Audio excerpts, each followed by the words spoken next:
of all the major events that happened in the past 3 decades, personally, I think that the Corona era was the peak of what manipulation and hysteria and fear-mongering may look like. And to the extent that critical experts, for example, called it mass psychosis of the people.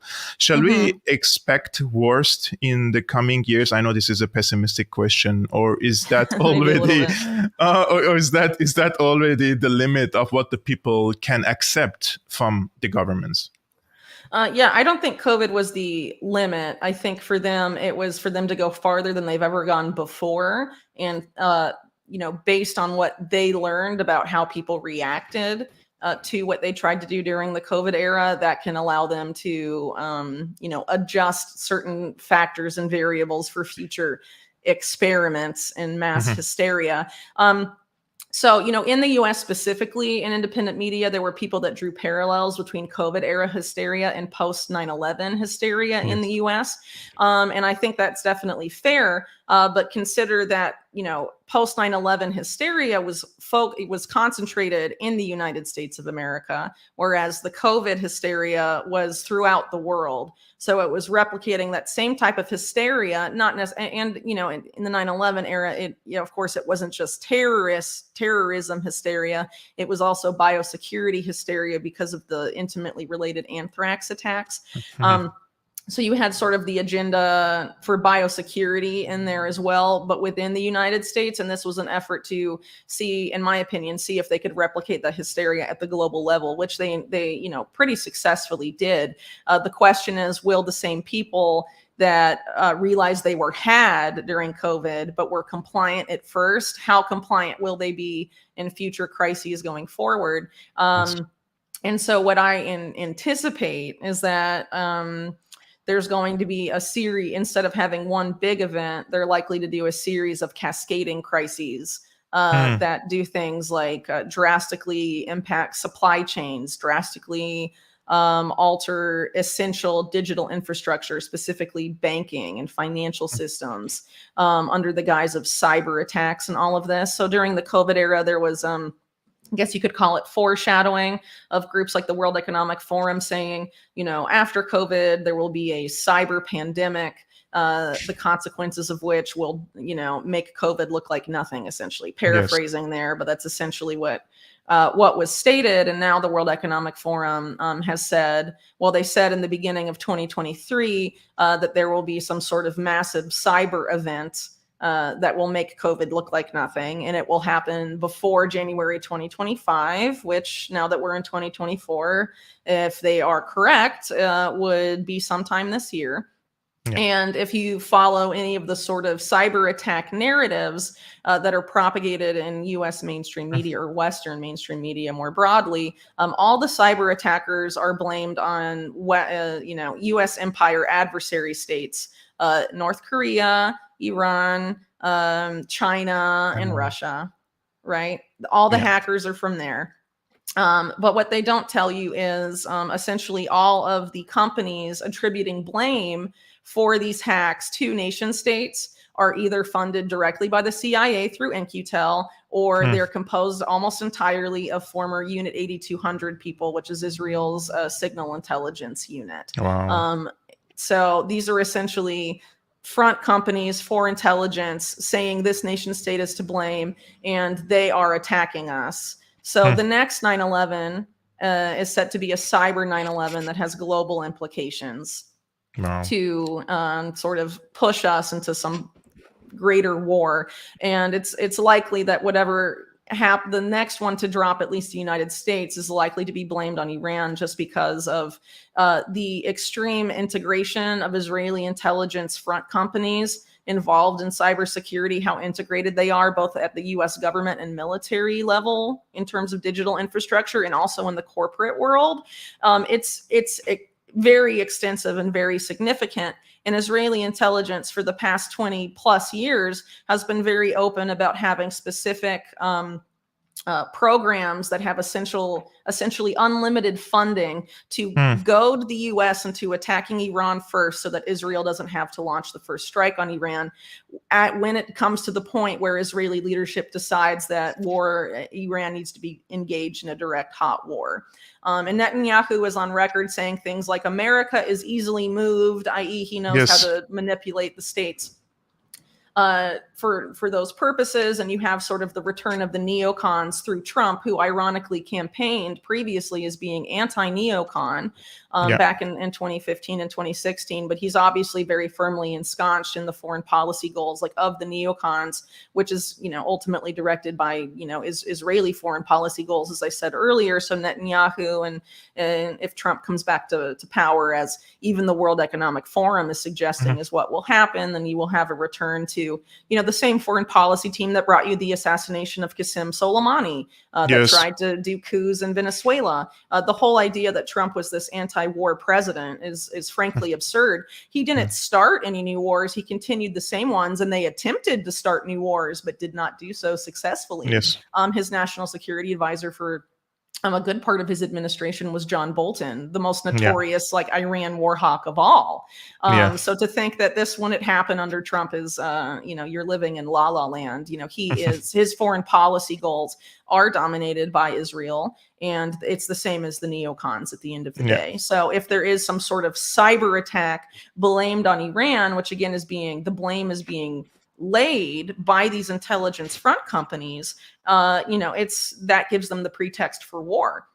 And the problem with this is cyber attacks, you don't even necessarily have to blame the nation state or have evidence. You can say any group you want, faceless hackers, you don't see them, right? You can blame literally any group you want, and then sort of follow the same model they followed with 9/11, be like, oh, Al-Qaeda is responsible, Al-Qaeda is backed by Iraq, and have no evidence of Iraq backing them, and then invade Iraq. They could even have agents in this country, like in Russia, for example, and they wage, let's say, limited cyber attacks against their own country from Russia, and they say the location of the attack is coming from Russia, therefore they're backed by Russia. Yeah, sure. Absolutely. They do stuff like that all the time. And then we know from one of WikiLeaks' last releases, known as Vault 7, the CIA has the ability to place fingerprints of every nation state, including its adversaries, in hacks the CIA actually conducts. And part of the Vault 7 release was saying that the CIA lost control of these tools, so they're everywhere. So presumably every intelligence agency can do that. So there's really no way to know who actually conducted a cyber attack. And the bar for blaming these nation states is extremely low. Some of these, cybersecurity or, cyber analysis companies or whatever, they'll say things like medium to high probability that it was this group that we think is tied to Iran because the leader of it previously worked, or his believed work history was for some Iranian state company, and believed work history isn't even confirmed or documented or known work history. And then they're like, the headline will read, Iran conducts cyber attack or hacks this thing. It was actually said during the Trump re-election effort in 2020 that Iran had hacked his campaign and all of this stuff. And Microsoft, which has a significant amount of overlap with Israeli intelligence and American intelligence, it was the company laying the blame there, again, with very limited evidence. So do we really want to trust these people about us, leading us into war? But again, if you take down people's essential internet infrastructure when we've been made so dependent on it, and it disrupt people's daily life, it's easy to create fear and panic in the same way COVID hysteria did, because people don't know what's happening. Their daily lives have been greatly impacted. And where will they turn for news? I guess to what's on TV, because they won't be able to access social media platforms. And social media platforms, Twitter included, have all these contingency plans about messaging and cohesive narratives with industry partners, meaning whoever is impacted by the cyber attacks, including banks. And there's documentation of this, and groups like the World Economic Forum's Partnership Against Cybercrime, which includes the U.S. Department of Justice, the FBI, some of the world's biggest banks, Israeli intelligence and UK intelligence have essentially said that their goal in any of these big cyber attacks is to have their social media partners, all the big social media platforms, amplify their messaging about what's happening. And that, of course, means amplifying what they want you to see and also censoring what they don't want you to see, right? So that's likely how it's going to play out. And they're not going to give people time to find the counter narrative. They're going to bury the counter narrative and not give people time to find it, I think is what the goal is. And try and induce people into that same state of fear and panic. And it's particularly likely if you, like me, follow how they've simulated and gamed this out over the years, because I've been reporting on these factors really since 2020. The goal is to have at least one of these big cyber attacks be in the financial system, which of course is very useful for the Wall Street banks that are about to have another big bubble explode.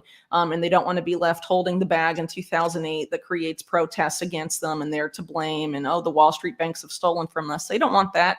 Hackers have stolen your money, not the big banks. So it solves some problems for them as well.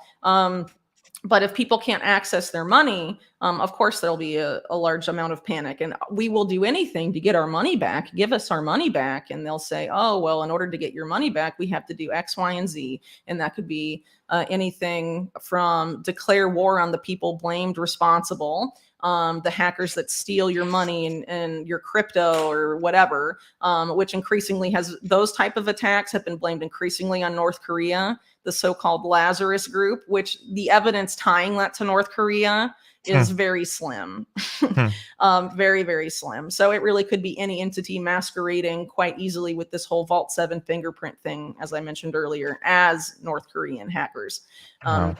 Yeah, so there's a lot of crazy stuff going on there. But another thing they may do in the event of this happening is use that as an opportunity to onboard people to the whole UN financial inclusion scheme, which is the mix of digital ID, CBDCs, and the private sector equivalents of CBDCs that don't get talked about very much. Because the idea of CBDCs, right, is that the central bank is issuing the programmable, surveillable money, but also in certain countries where certain political leaders have declared that they are against CBDCs, for example, the United States, the goal is to have essentially the same programmable, surveillable money, but instead of being issued directly by the central bank, it will be issued by the Wall Street banks and the private banks, right? So, okay, JP Morgan is going to program and surveil your money and not the Federal Reserve, even though JP Morgan and Citigroup and the biggest banks on Wall Street own the Federal Reserve in the US. It's, kind of silly, but in a lot of other countries, it's a direct issued CBDC. Regardless, the idea is to have all of these programmable, surveillable digital currencies, whether it's issued by a CBDC or issued by a central bank or something else, to be housed in a global interoperable database that appears to be the database being set up by the World Bank right now called ID4D. And, essentially when they have that system, it's, here comes global governance like you've never seen it before. But again, if there's a cyber attack panic and your money disappears from your bank account and you're told the only way to get your money back is to participate in the system, come claim your dollar tokens because your real dollars and your bank account have been stolen, people will do it. And I think that's, the part of the utility for them is to have it play out that way.